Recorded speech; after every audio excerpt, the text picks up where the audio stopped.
forma de colocar sua história no papel e de levá-la até o seu público leitor. A gente sabe que tem leitores que são apaixonados por série, que gostam de ler, de acompanhar e seguir, e ao mesmo tempo que tem leitores que não gostam, que fogem, gostam apenas de livros únicos. A gente também sabe que tem editoras que têm um perfil de publicar séries, especialmente de gêneros específicos, como romance de época ou fantasia.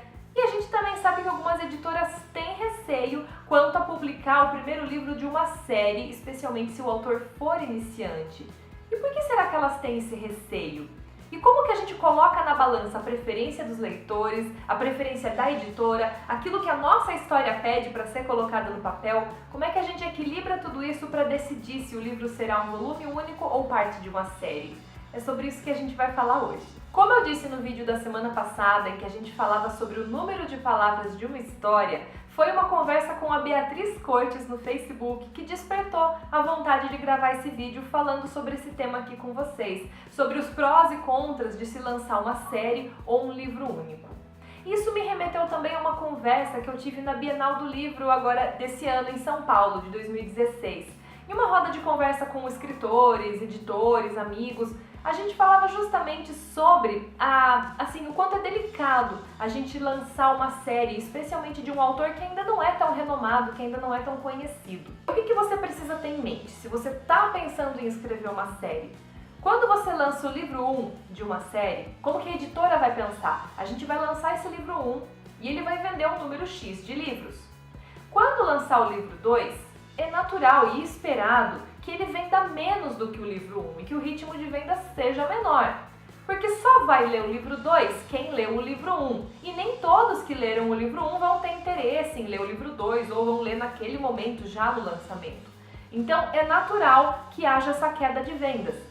E para que a editora decida se é viável ou não lançar o livro 2, ela vai ter que esperar para ver o histórico de vendas do primeiro. Se o primeiro não foi um sucesso, como é que ela vai investir na publicação do segundo?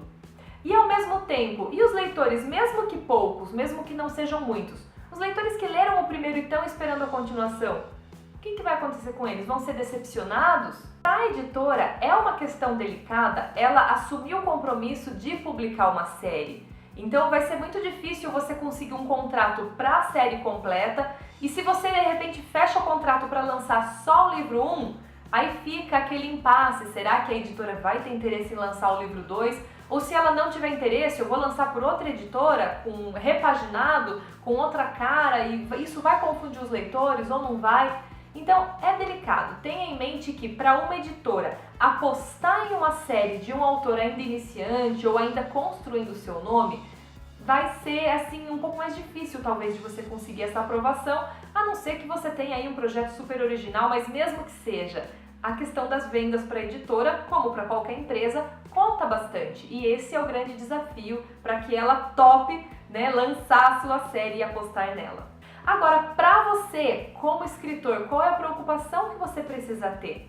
Quando a gente escreve um livro único, você está ali trabalhando na história, se lá no final você mudou de ideia sobre algum detalhe, quer voltar corrigindo lá no começo para adequar essa nova ideia, em uma série você vai ter um trabalho muito maior de readequações caso isso aconteça. Vamos ter como exemplo Harry Potter, que tem 7 livros e agora tem o 8º, o baseado no roteiro do teatro. Se a J.K. Rowling, lá no livro 7, decidisse mudar algum personagem, mudar algum detalhe da história, talvez ela precisasse voltar lá no livro 1 para já ir plantando os detalhes ou mudando essas informações para que tudo faça sentido. Não adiantaria ela contar uma coisa no livro 1 que no último livro já mudou, já é diferente. E se você já publicou o primeiro livro, o segundo, o terceiro da sua série e lá no último você resolve mudar alguma coisa, se os primeiros já estão publicados, não tem mais o que fazer, você precisa continuar trabalhando com base no que você já construiu ali nos primeiros ou criar novos caminhos para que aparecesse esse novo detalhe. Então eu recomendaria, eu nunca lancei uma série, mas eu recomendaria a você que só lance o primeiro livro, mesmo que nem todos ainda estejam escritos, mas que você já tenha uma noção muito clara de qual vai ser a continuação, de como o seu livro será até o final. Como o seu livro não, como a sua série será até o final. Se você ainda tem dúvidas de como vai encerrar sua série, quais serão os personagens e acontecimentos-chave, eu sugeriria você esperar ter pelo menos os roteiros prontos de todos os livros da série antes de lançar o primeiro, porque lançou, já era, seu público já leu e aquilo já é o universo concretizado da sua história. E quando é que você identifica a necessidade de dividir a sua história em 2, 3 ou mais volumes em vez de apenas um livro único? Bem, às vezes a questão do tamanho da sua história pode te dar essa vontade. Você viu que a sua história acabou ficando muito grande, novamente remetendo ao vídeo anterior em que falamos sobre número de palavras e o quanto mais ou menos isso reflete no tamanho de um livro publicado. Se você viu aí que seu livro deu, sei lá, 250 mil palavras, meu Deus, vai virar um livro aí de 1000 páginas, vou dividir em 2.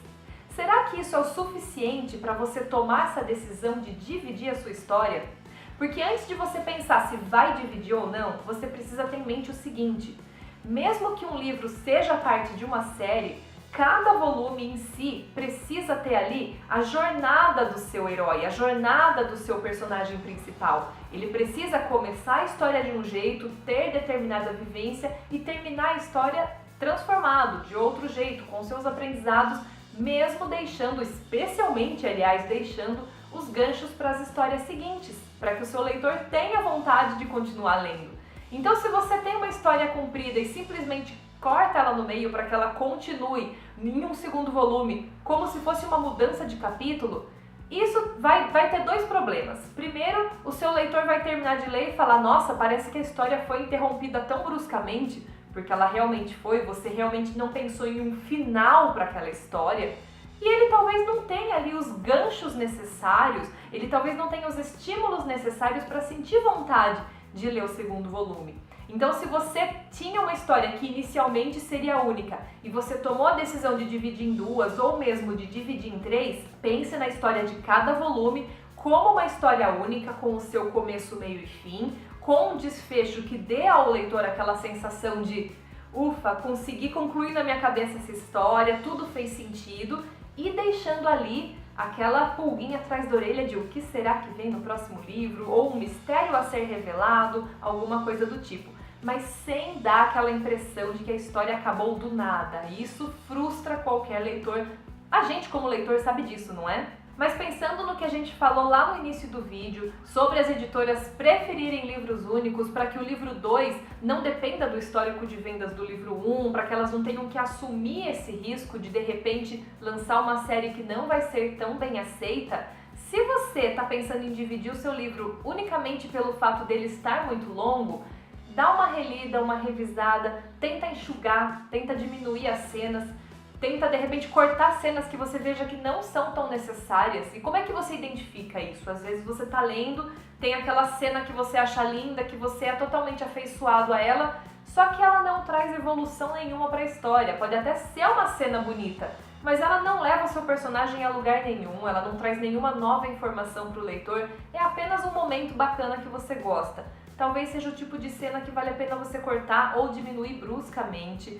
Eu precisei fazer isso em mais de um livro meu, uns porque estavam muito compridos, outros porque estava num tamanho legal, só que aquela cena realmente não alimentava em nada a história, estava apenas ali enchendo linguiça e a história fica muito mais fluida. Então, antes de você decidir, nossa, minha história está comprida, vou dividir, relê, mas com um olho bem crítico, bem técnico, desapegando do sentimento em relação a cada cena, para você ver se o desenrolar da sua história consegue acontecer em menos páginas.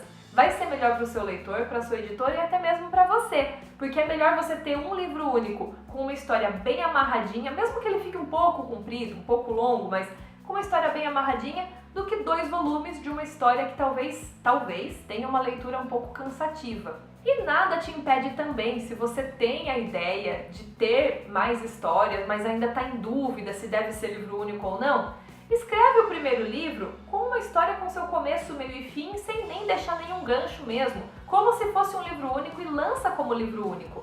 Aí, depois de publicar, testar a aceitação do público, você pode lançar o que a gente chama de spin-off, ou seja, uma outra história também independente daquela, mas usando os personagens, ou um personagem secundário, algum outro personagem daquela sua primeira história. É como a Karina Ricci fez em Procura-se o Marido e Mentira Perfeita. Ela pegou ali uma personagem de Procura-se o Marido, colocou em Mentira Perfeita e criou duas histórias independentes, mas quem se apaixonou por Procura-se o Marido, com certeza quis ler Mentira Perfeita, mesmo não sendo necessariamente uma continuação. Eu espero aí que você tenha muito sucesso, muitas inspirações para colocar sua história no papel do jeito que mais vai agradar os seus leitores.